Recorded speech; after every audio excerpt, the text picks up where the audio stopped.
Hi hello నమస్తే welcome to cube TV. నేను మీ anchor అని. సో ఈరోజు ఒక స్పెషల్ గెస్ట్ అయితే ఇంటర్వ్యూ చేయబోతున్నాను అనమాట. సో అందాల రాక్షస్తో అందరి మనసులు దోచుకున్న నవీన్ చంద్ర గారు మన దగ్గర ఉన్నారు. సో చాలా విషయాలు ఉన్నాయి. సో మాట్లాడదాం. మాట్లాడి రీసెంట్గా నేను నా సోషల్ మీడియా నెట్వర్క్లో నేను స్క్రోల్ చేస్తుంటే నాకు ఒక ట్రైలర్ మాత్రం బీభత్సంగా నచ్చింది.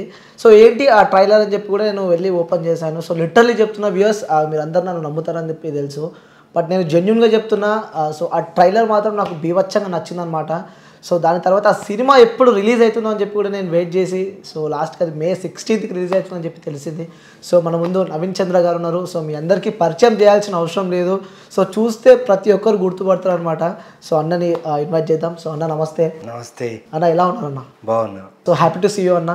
Thank you. మీ ట్రైలర్ చూశారు, ట్రైలర్ నచ్చింది, ట్రైలర్ బాగుందని చెప్పే విషయం నాకు నిజంగా చాలా బాగా అనిపించింది. ఎందుకంటే ఏ సినిమాకైనా ట్రైలర్ టీజర్ చాలా ఇంపార్టెంట్ ఒక ఆడియన్స్ లోపలికి రావాలంటే. అండ్ మా ట్రైలర్కి చాలా బాగా రెస్పాన్స్ వచ్చింది. అండ్ మీరు చెప్పినట్టు మస్త్ అనిపించింది, చూడాలన్నారు, మీకు డేట్ కూడా గుర్తుంది. So I'm happy for that. So చూసాము చాలా తెలుగు ప్రేక్షకులకి మీ సినిమాలు అంటే చాలా ఇష్టం. లైక్ యాజ్ ఏ హీరోగా కానీ లేకుంటే ఆ సపోర్టింగ్ రోల్లో కూడా సో నెక్స్ట్ లెవెల్ మీరు ప్లే చేస్తూ ఉంటారు. సో చూస్తూ ఉంటే ఆ ఎనర్జీ ఇంకా చూడాలి అనిపిస్తుంటుంది. లైక్ అరవింద సమేతలో ఆ బాలరెడ్డి క్యారెక్టర్ కానీ, సో చాలా అనేక క్యారెక్టర్లు కూడా సో జనాలు బాగా ఇష్టపడుతూ ఉంటారు మిమ్మల్ని. సో ఈ థ్రిల్లర్గా రాబోతున్నారు. సో ఎలా ఉండబోతుంది అంటారు? ఎలా ఉండబోతుందంటే, ఇంతకుముందు నేను థ్రిల్లర్స్ చేశాను. లైక్ ఇన్స్పెక్టర్ రిషి నుంచి నేను ఆ థ్రిల్లర్స్ చూస్తే ప్రతి థ్రిల్లర్ ఏదో ఒక యూనిక్ ఉంది కాబట్టి ఆడియన్స్ అని చూసారు, వ్యూవర్షిప్ ఇచ్చారు, and they liked it. Obviously నేను ఇంకో థ్రిల్లర్ చేస్తున్నానంటే ఆలోచిస్తా కదా, ఏదైనా యూనిక్నెస్ ఉంటేనే మళ్ళీ స్క్రీన్ మీద రావాలి, కొత్తగా ఏమైనా ఉంటేనే. సో ప్రతి సినిమా ప్రతి క్యారెక్టర్ని కొత్తగా ప్రయత్నం చేసేటప్పుడు నేను ఎంచుకునే కథ కూడా కొత్తగా ఉండాలి అండ్ ఆడియన్స్కి అది నచ్చాలి. అది చాలా కాన్షియస్గా తీసుకునే డిసిషన్. పైగా క్యారెక్టర్స్ చేసేటప్పుడు ఆల్రెడీ కథ గీద అన్నీ ఉంటుంది, నేను జస్ట్ వెళ్ళి యాక్ట్ చేసి రావాలి. బట్ యాజ్ అ లీడ్గా చేసేటప్పుడు కొన్ని విషయాలు నేను చూసుకోవాలి. లైక్ ఎంత యూనిక్గా ఉంది కదా, ఎందుకంటే ఒక క్రెడిబిలిటీ మనం తెచ్చుకున్న తర్వాత ఆడియన్స్ అనేది నేను ఉన్నానంటే ఏదో ఒకటి ఉంటుంది, సంథింగ్ ఉంటుంది, ఎక్స్పెక్ట్ చేస్తారన్నప్పుడు నేను ఆ యూనిక్నెస్ నేను ఇవ్వాలి కదా. చాలా యూనిక్. నేను ఇంతకుముందు చేసిన థ్రిల్లర్స్ అయినా కానీ సిరీస్ అయినా కానీ దానికంటే కొంచెం యూనిక్గా ఉంటుంది. ఎందుకంటే ఈ కథ, ఈ పాయింట్, ఈ టైటిల్ 11 అనే టైటిల్ మీరు చెప్తున్నారు, అదే కథ. That is the story of the film. ఈ 11 అనే మూవీ టైటిల్ వచ్చేసరికి so most controversial number in totally 2 Telugu states. So ఆ 11 అనే ఒక కాంట్రవర్సీని సో ఎలా లైక్ అంటే మీరు ఈ పెట్టుకున్నప్పుడు కానీ బిఫోర్ ఎలక్షన్ మీరు ముందు ఈ టైటిల్ పెట్టుకున్నారని చెప్పి మాకు తెలుసు. బట్ ఆఫ్టర్ ఎలక్షన్ తర్వాత ప్రజెంట్ ఆ 2 తెలుగు స్టేట్స్లో కూడా అది వైరల్గా నడుస్తుంది. సో ఆ నెంబర్ ఎక్కడ తీసినా కొంచెం కాంట్రవర్సీ క్రియేట్ అవుతుంది. సో ఆ థాట్ ఎప్పుడైనా వచ్చిందన్నా మీలో నెక్స్ట్ ఈ రిలీజ్ అయినాక ఏదైనా సీక్వెన్సెస్ ఫేస్ చేయాల్సి? లేదు. See, if it is a political drama or if it is an any other genre ఉంటే అప్పుడు నేను ఆలోచించవచ్చు. పైగా ఇది 2 లాంగ్వేజ్ ఫిలిం, ఇది తమిళ్ అండ్ తెలుగు. సో తమిళ్ తెలుగు అవడం వల్ల బైలింగ్వల్. పైగా డబ్బింగ్ సినిమా అయిందనుకోండి, ఇక్కడ మార్చచ్చు. ఇది డబ్బింగ్ సినిమా కాదు, ఇది ఒరిజినల్ బైలింగ్వల్ సినిమా. ఒక షార్ట్ తెలుగు, ఒక షార్ట్ తమిళ్ షూట్ చేసాం. సో తమిళ్లో ఏం టైటిల్ పెట్టామో అదే తెలుగులో పెట్టాలి. There is no way of changing. కథ ఒకటే, యాక్టర్స్ అందరూ సేమ్. బట్ ఏమంటే language and dialect is different, అంతే డిఫరెంట్. సో అక్కడ పెట్టిన టైటిల్, ఇక్కడ పెట్టిన టైటిల్ ఒకటే ఉండాలి. పైగా ఒకటే డేట్కి రిలీజ్ అవ్వాలి. ఎందుకంటే థ్రిల్లర్ అనగానే మీకు స్పాయిలర్స్ ఉంటాయి. ఒకవేళ అక్కడ ముందు రిలీజ్ చేసి దాని తర్వాత ఇక్కడ రిలీజ్ చేసామనుకోండి, అక్కడ స్పాయిలర్స్, అక్కడ రివ్యూస్ ఇక్కడ చూస్తారు, ఇక్కడ రివ్యూస్ అక్కడ చూస్తారు. కాబట్టి సో మాకు ఒక ప్రాపర్ డేట్ కావాలి. అండ్ ఆ డేట్ వచ్చేసి May 16th మాకు దొరికింది. సో ఈ టైటిల్ పెట్టడానికి మెయిన్గా కారణం ఏంటంటే కథలో ఉన్న ఇన్సిడెంట్స్ వల్లే ఈ టైటిల్ పెట్టాం. ఓకే, మీ క్లూ కూడా ఇచ్చా, ఇన్సిడెంట్స్ అనే ఒక విషయం. So title is 11 is a very important aspect of the film, where ఆ టైటిల్ కాకుండా వేరే టైటిల్ పెట్టేకి మాకు అవకాశం లేదు. ఇన్ కేస్ ఫర్దర్గా ఏదైనా ఇష్యూస్ కానీ లేకుంటే ఇంకేదన్నా కాంట్రవర్సీ క్రియేట్ అయితే సో ఈ మూవీ పైన ఏమైనా ఎఫెక్ట్ పడే అవకాశాలు ఉన్నాయనుకుంటారు? అలా ఎఫెక్ట్ పడే అవకాశాలు ఉందంటే చూస్తారు కదా ఎందుకు పెట్టారు. ఇప్పుడు ఎవరైనా పెట్టారనేసి ఏమి controversy one type of promotion అనుకోవచ్చు అది కూడా. ప్రమోషన్ కాదు నిజంగా. ప్రమోషన్లా ఉంటే నేను కావాల్సుకునే ఆ పాయింట్నే పెట్టి మాట్లాడేవాడిని. ప్రమోషన్ కాదు, కథకి సంబంధించిన టైటిల్ ఇది.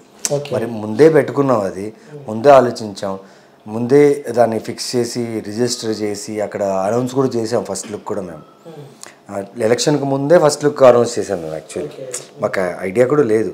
But I don't think it will become a controversy or something, because totally ఈ జోనరే డిఫరెంట్ ఉంది. ఎక్కడ కూడా రిలేటబుల్ లేదు ఇది. ఆ పాలిటిక్స్కి సంబంధించిన మీరు చెప్పినట్టు ఎక్కడికి రిలేటెడ్ లేదు.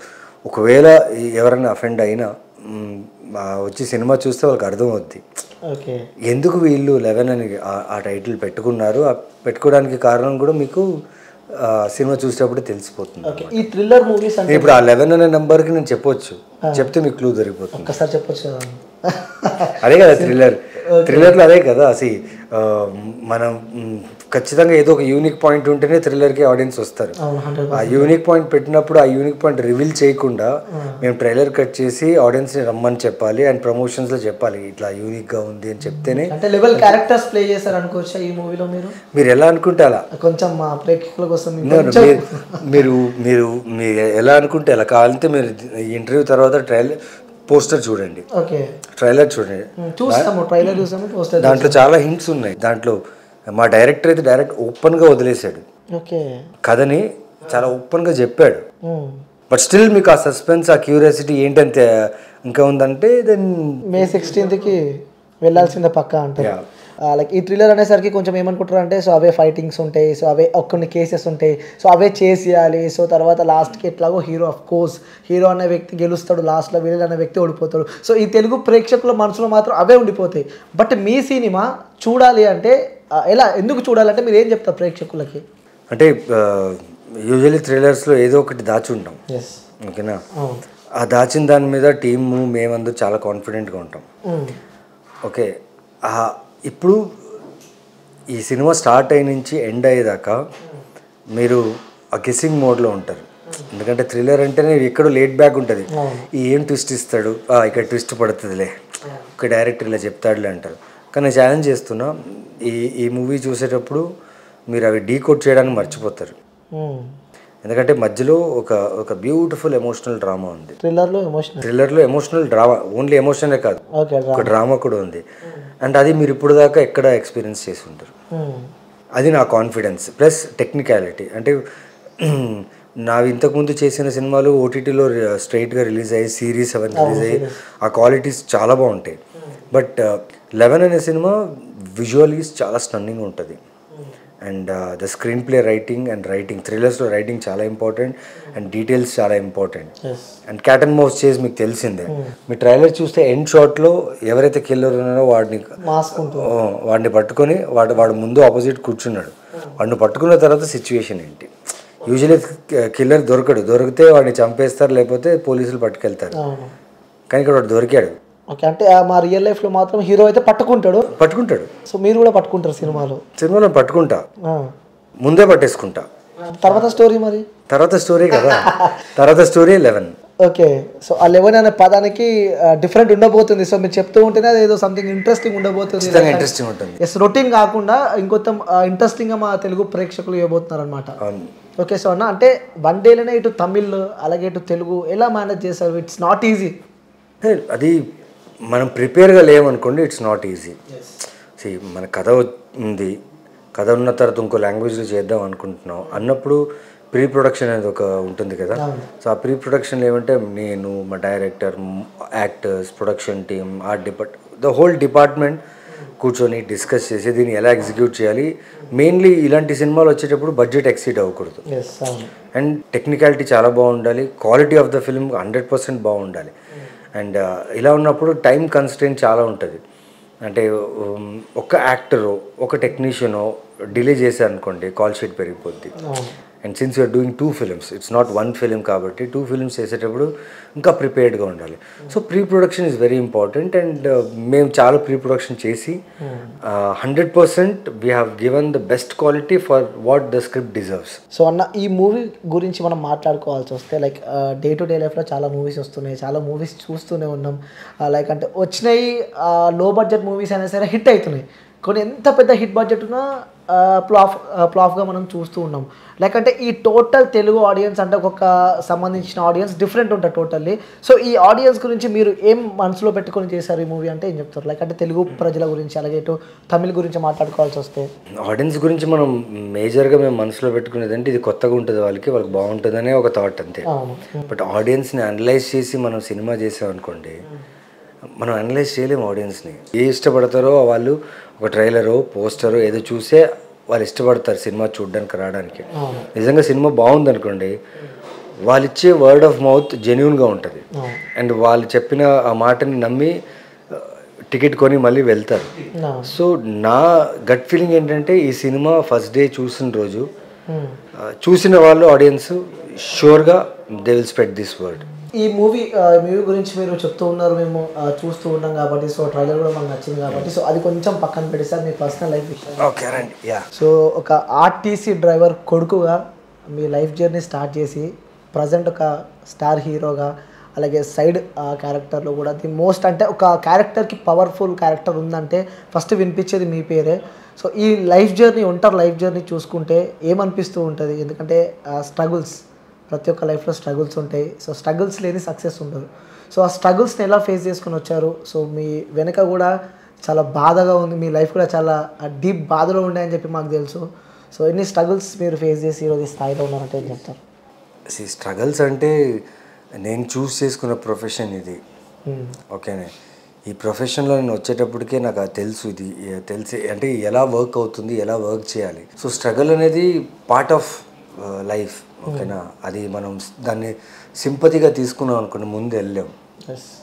So it's part of life కాబట్టి you need to go forward. Whatever comes in your life, accept it, acknowledge it, value it.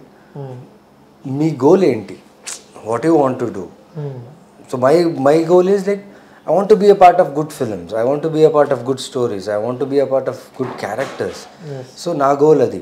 So అలాంటప్పుడు ఏది వచ్చినా చేద్దామో లేకపోతే ఏది మంచిదని చూసి చేద్దాం అనేది నా చాయిసెస్ ఉన్నప్పుడు ఏ స్ట్రగుల్ అయినా, ఎంత జర్నీ అయినా, ఏ టైం అయినా you will enjoy it. Take from my father being an head mechanic of KSRTC. His encouragement was there. చిన్నప్పటి నుంచే తన ఎంకరేజ్మెంట్ ఉంది. అండ్ అక్కడి నుంచి ఇక్కడ దాకా నేను చేసిన జర్నీలో more of learning, more of meeting good people. నాకు ఇప్పటిదాకా ఎక్కడ కూడా బ్యాడ్ ఎక్స్పీరియన్స్ జరగడమో లేకపోతే కించపరచడమో లేకపోతే కింద చూపడమో ఏం లేదు. అండ్ నాకు ఈ జర్నీలో ఇండస్ట్రీ నాకు ప్రతిదీ ఇచ్చింది, నేను కోరుకుంది ఇచ్చింది. In case of like good films, good remuneration, everything is given good at right time and happy. The journey is happy and it will continue more and this journey will be more exciting అని నాకు అనిపిస్తుంది. Okay, మీ నాన్న చనిపోయిన విషయం మా అందరికీ తెలుసు. So ఫ్యామిలీకి మోస్ట్ సపోర్టివ్ పర్సన్ అంటే మనం ఫాదర్ అంటూ ఉంటాం. సో అలాంటి నాన్నని మీ లైఫ్లో మీరు కోల్పోయాక సో ఏం నేర్చుకున్నారంటే ఏం చెప్తారన్న? మీరు నేర్చుకున్నది ఏముందంటే ఏ రోజు ఒకరోజు మనం కూడా పోతాం. ఓకే, కానీ ప్రతి మనిషికి ఒక వాల్యూ ఉంటుంది, ఒక ఇంపార్టెన్స్ ఉంటుంది, ఒక ప్రయారిటీ ఉంటుంది. ఏం నేర్చుకున్నామంటే life is always teaching you something or new every day. అది మనలో ఉంటుంది. మనం దాన్ని గ్రహించామనుకోండి, మనం కాన్షియస్గా దాన్ని, ఇప్పుడు సపోజ్ నేను మీతో ఒక విషయంలో రాంగ్గా మాట్లాడేశాను, ఆ మాట్లాడిన తర్వాత ఆ విషయం మర్చిపోయి నా డైలీ లైఫ్లో ఉన్నాను అనుకో, అది వేరే. కానీ మాట్లాడిన తర్వాత ఒక 10-15 minutes అయ్యో ఎక్కడో ఒకటి ఉంటుంది కదా, అది తప్పుగా మాట్లాడేసానేమో, shouldn't have talk to him that way. That is the correction you should have in life. అంటే అది చేసిన తప్పైనా మనం కవర్ చేయకూడదు. మనకన్నా అట్లీస్ట్ అవతల వ్యక్తికి వెళ్ళి సారీ చెప్పకపోయినా అట్లీస్ట్ మనమైనా రియలైజ్ అవ్వాలి that we have done mistake. I think this should not be, ఇలాంటిది మళ్ళీ చేయకూడదు అని మనకు మనం అనుకుంటే నిజంగా I think the journey will be very smooth. ఇంకొకటి అన్న, మేబీ ఇది అడుగుతున్నా నేను. సో మీ ఇంట్లో ఒక ఫ్రేమ్లో మీరు మీ మదర్ని ఇలా చేయిపై ఎత్తుకున్న ఫోటో కూడా ఉంటుందంట. సో దాని వెనకాల ఉన్న రీజన్ ఏంటి? ఆ రోజు ఏం జరిగింది? ఏం లేదు, నా బర్త్డే ఆ రోజు, నా పుట్టినరోజు. ఎందుకో తెలీదు, మా మా మా అమ్మగారిని ఎత్తుకోవాలనిపించింది. ఎందుకంటే నాకు నా చిన్నప్పుడు నన్ను ఎలా ఎన్ని రోజులైతే అంటే ఎన్ని సంవత్సరాలు నన్ను ఎత్తుకొని నేను ఏమేమి ఆవిడకి ఏమేమి బాధ పెట్టానో నాకు తెలీదు. ఆ ఏజ్లో గుర్తుండదు కదా. సో నా బరువుని ఆవిడ మోసింది. సో ఇక్కడ నుంచి నీ బరువు నేను మోస్తాను, నేను పెద్దగా అయ్యా, నీ బరువు మోసేంత కెపాసిటీ వచ్చింది నాకు అనే ఒక ఫీలింగ్, అంతే. సూపర్ అన్న. సో ఇంకొకటి, ఇది ప్రతి అబ్బాయి జీవితంలో జరిగేదే, హార్ట్ బ్రేకప్. మీ లైఫ్లో బ్రేకప్ ఉందని చెప్పి నాకు తెలిసిన ఇన్ఫర్మేషన్, బట్ నిజంగా తెలియదు నాకు. సో బ్రేకప్ మీ లైఫ్లో ఏదైనా ప్రీవియస్ బ్రేకప్ అని మనం గ్లోరిఫైయింగ్ వర్డ్ అది యూజ్ చేయడం అనేది ఇప్పుడు చాలా ట్రెండ్ అయిపోయింది నాకన్నా. బట్ ఆ బ్రేకప్ అనే ఒక ఎమోషన్ అనేది ఎవరికైనా హర్ట్ అవుతుంది, ఎవరైనా దాని నుంచి బయటపడాలనుకుంటారు, ఎవరైనా అలా జరగకూడదు అనుకుంటారు. It's part of life. మన జీవితంలో కొందరు మన పర్మిషన్ లేకుండా వస్తారు, మనమే పర్మిషన్ ఇస్తాం రమ్మని చెప్పి.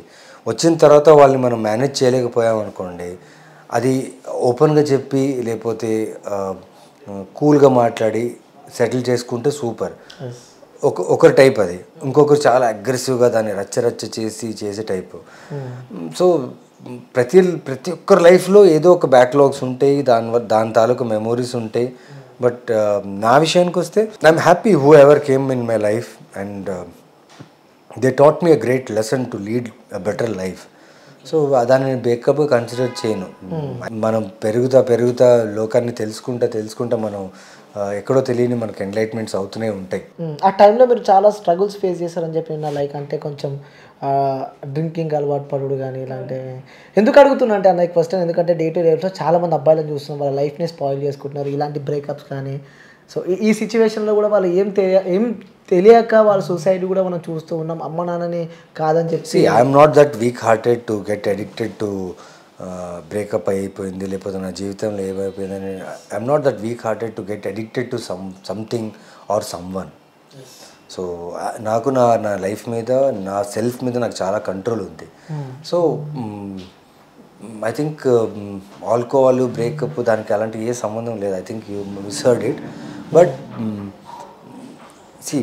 ఎవరైనా మన జీవితంలో వచ్చినప్పుడు మనం వెల్కమ్ చేసిన తర్వాత ఆ రెస్పాన్సిబిలిటీ మనది. వాళ్ళు చెడ్డది చేశారా మంచిది చేశారు, దాని కారణం మనం. సో మనకు ఆ అవేర్నెస్ ఉండాలి, ఆ కాన్షియస్నెస్ ఉండాలి, మనం తీసుకున్న స్టెప్ ఏది ఏంటి అనేది. So it's part of life and everyone has that. So everyone is overcoming with that, అంతే. సూపర్ అన్న.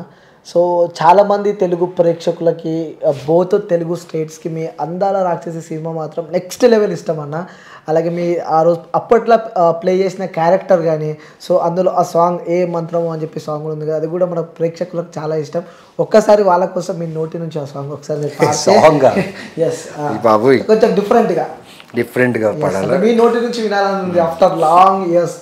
ట్రై చేస్తా, ఎందుకంటే మీరు అందరి లక్షస్ అడిగారు కాబట్టి నేను పాడగలను. వేరేదేమైనా అడిగితే నేనేం మాట్లాడలేను, ఎందుకంటే ఆ సినిమా మీద అంతా వర్క్ చేశాను కాబట్టి.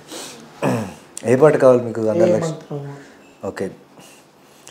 ఏ మంత్రము అల్లే సిందిలా ఎదకే వేసే సంఖ్యలా భూమెందుకో ఉనికిందే ఇలా బహుశా తనలో తపనక ఆకాశం రూపం మారిందా నా కోసం వానై జారిందా. సూపర్ అన్న. సో చివరిగా చూసే ప్రేక్షకులకి 11 మూవీ గురించి చెప్పాలంటే ఏం చెప్తారా? అండ్ ఇప్పుడు దాకా నేను చేసిన క్యారెక్టర్స్ అయినా కానీ, విలన్ క్యారెక్టర్స్ అయినా కానీ, హీరో రోల్స్ అయినా కానీ, నేను చేసిన సినిమా కథలు అన్నిటికీ ఆదరించి ఈ మాత్రం నాకు గుర్తింపు తెచ్చిన ఆడియన్స్కి ఫస్ట్ చాలా చాలా థ్యాంక్స్. అండ్ మళ్ళీ మీ ముందు ఒక అరెస్టింగ్ థ్రిల్లర్తో, ఒక యూనిక్ కాన్సెప్ట్తో వస్తున్న ఫిలిం 11. అది May 16th రిలీజ్ అవుతుంది. అండ్ మీ బ్లెస్సింగ్స్ ఖచ్చితంగా కావాలి, మీ సపోర్ట్ ఖచ్చితంగా కావాలి. Come and watch my film in theatres on May 16th. షూర్గా డిసప్పాయింట్ చేయను. Thank you. Okay, thank you అన్న, థ్యాంక్ యూ సో మచ్.